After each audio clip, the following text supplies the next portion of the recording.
हीरा का परखदार। दो चीजों का परखदार दुनिया में मिलना कठिन है। और फिर निवेदन करूंगा, हीरा का परखदार तो मिल सकता है, पर तुम्हारी दिल की पीड़ा का परखदार मिलना बहुत कठिन काम है।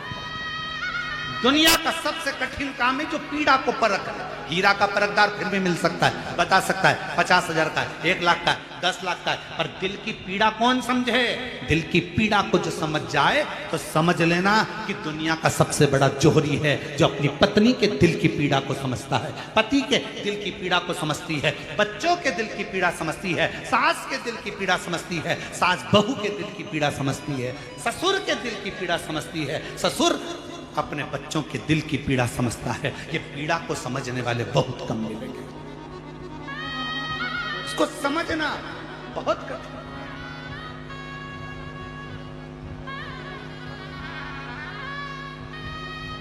कभी कभी मिलने वाली, चलो मैं तुम्हारे साथ चलूं। महिषासुर का भी ऐसा ही था, अपनी सारी रानियों से प्रेम करता था, गद्दंती पर ध्यान नहीं देता था।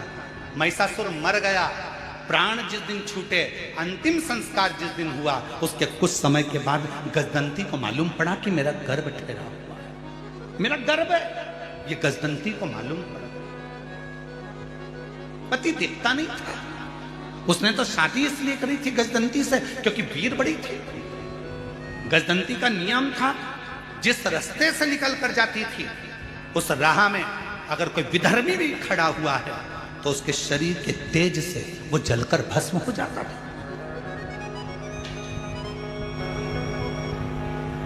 एक सातित्ववान पतिव्रता, धर्म का पालन करने वाली, पति को परमेश्वर मानने वाली एक स्त्री का सातित्व बड़ा तीव्र होता है, बड़ा।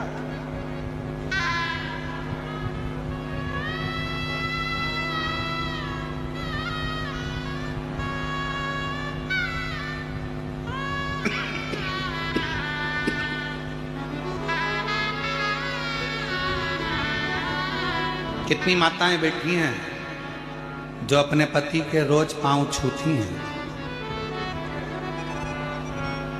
जरा हाथ तो उठाओ, जो अपने सही में उठा ना झूठ में उठाए तो तुम्हें उठा ले। सत्य सत्य में उठाओ, जो अपने पति के रोज पांव पड़ती हो। 1 2 3 4 5 6 7 8 9 10 10:30 10:30 इसलिए उठाया था, गिरा दिया, मैं समझ गया त्योहार पे पढ़ती हो। अच्छा जाने दो, अब तुम में से वो उठा लो, तुम नहीं पढ़ती हो तो वो पढ़ लेता हो। कभी कभी ऐसा भी होता है, कभी कभी पति को भी तुम्हारे पढ़ना पड़ता। चुप हो जा, मैं तेरे पांव पढ़ लूं, तू चुप हो जा, मैं तेरे हाथ जोड़ लूं, तेरे पांव पढ़ लूं, तू चुप हो जा, चुप हो। अरे थोड़ी तो शांति रख ले, थोड़ा तो धीर धर ले।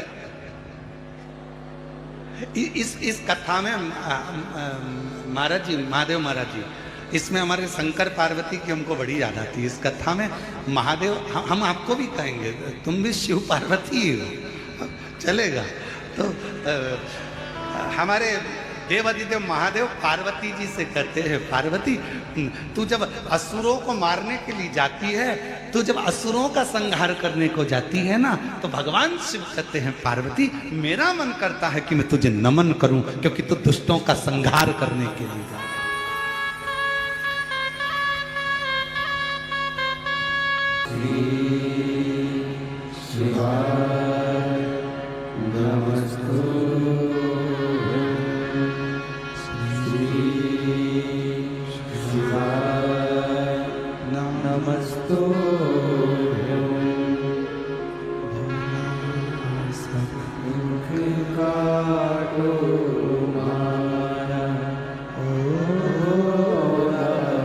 सब दुख का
शिव भगवान शंकर जिनकी पवित्र कथा कर रही है, शिव महापुराण की कथा वर्णन कर रही है, शिव तत्व कर रहा है। गजदंती को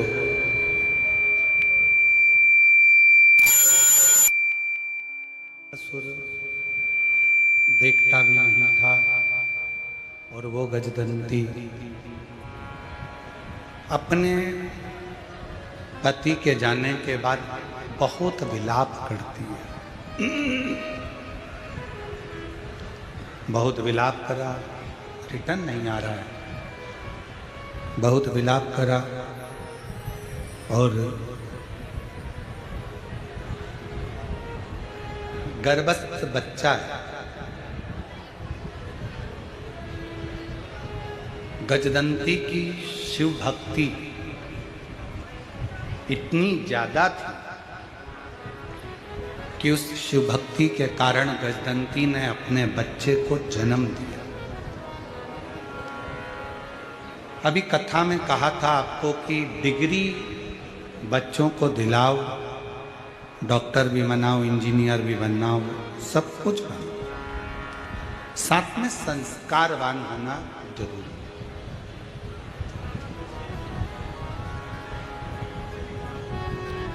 मैं श्री महादेव महाराज जी को इस बात के लिए साधुवाद दूंगा कि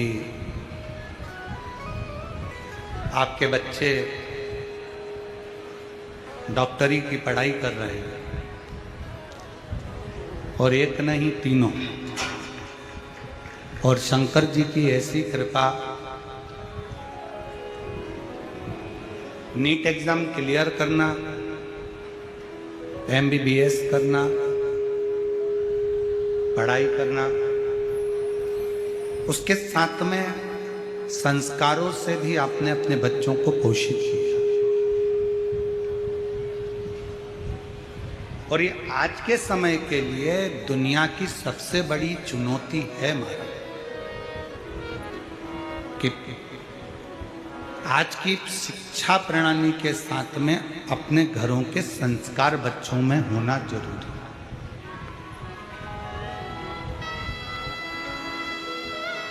बहुत जरूरी।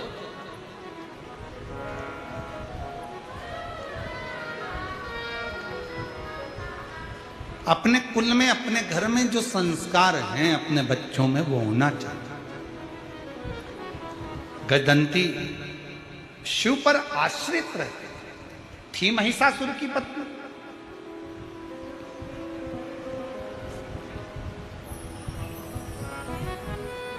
असुर था महिषासुर।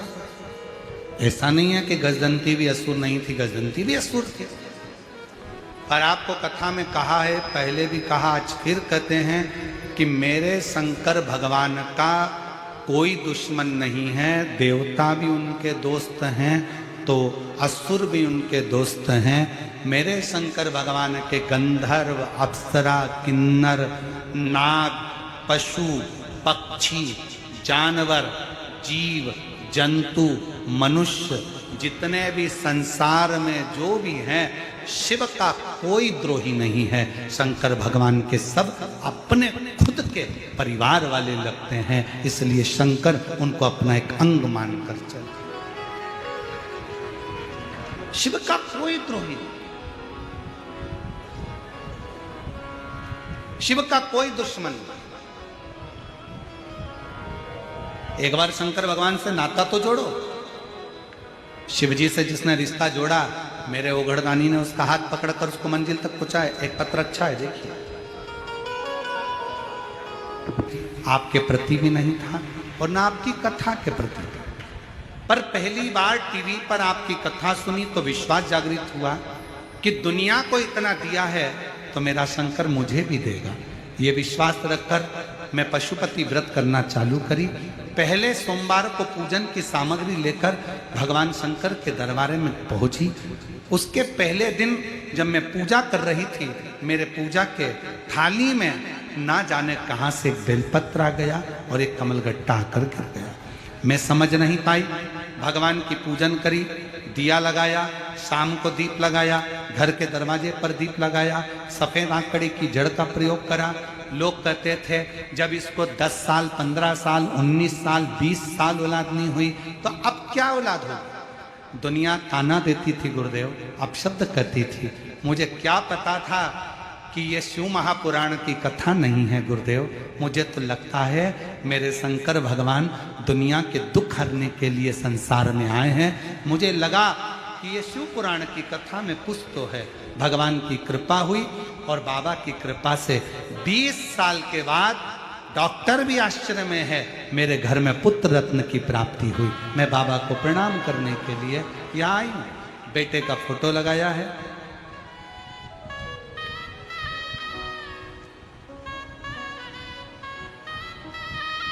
और शिव को भजना एक पत्र और अच्छा है, देखिए 20 साल के बाद कर आ गई।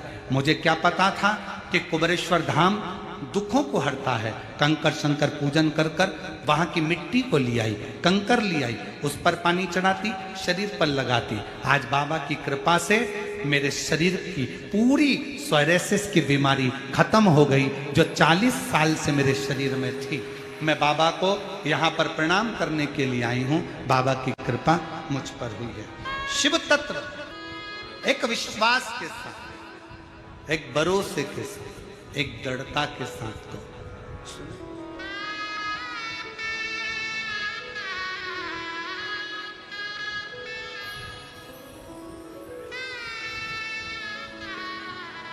शिव कथा कह रही है, भगवान शंकर का चरित्र कह रहा है। गजंती ने अपने पुत्र को जन्म दिया, गजासुर। असुर है, राक्षस है, राक्षस प्रवृत्ति की है, पर भीतर शिव समाया हुआ। शंकर कोई नहीं माने मत मान।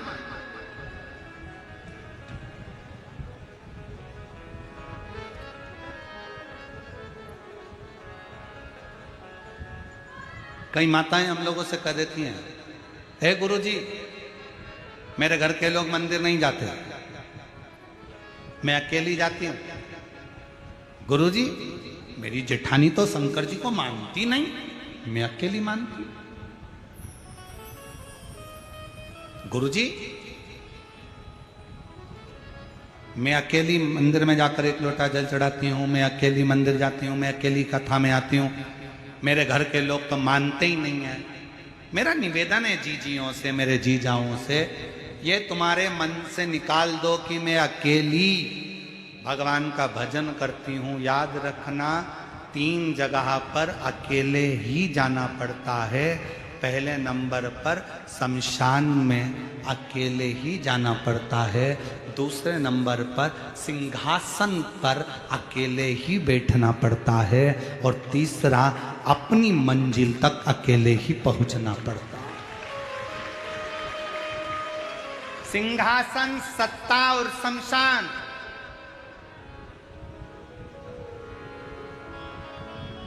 प्रधानमंत्री की सीट एक ही है, राष्ट्रपति की सीट एक ही है, मुख्यमंत्री की सीट एक ही है, विधायक की सीट एक ही है, अध्यक्ष की सीट एक ही है। उपाध्यक्ष हो सकते हैं, सह मुख्यमंत्री हो सकते हैं, परंतु जो मूल गादी, सत्ता, सिंहासन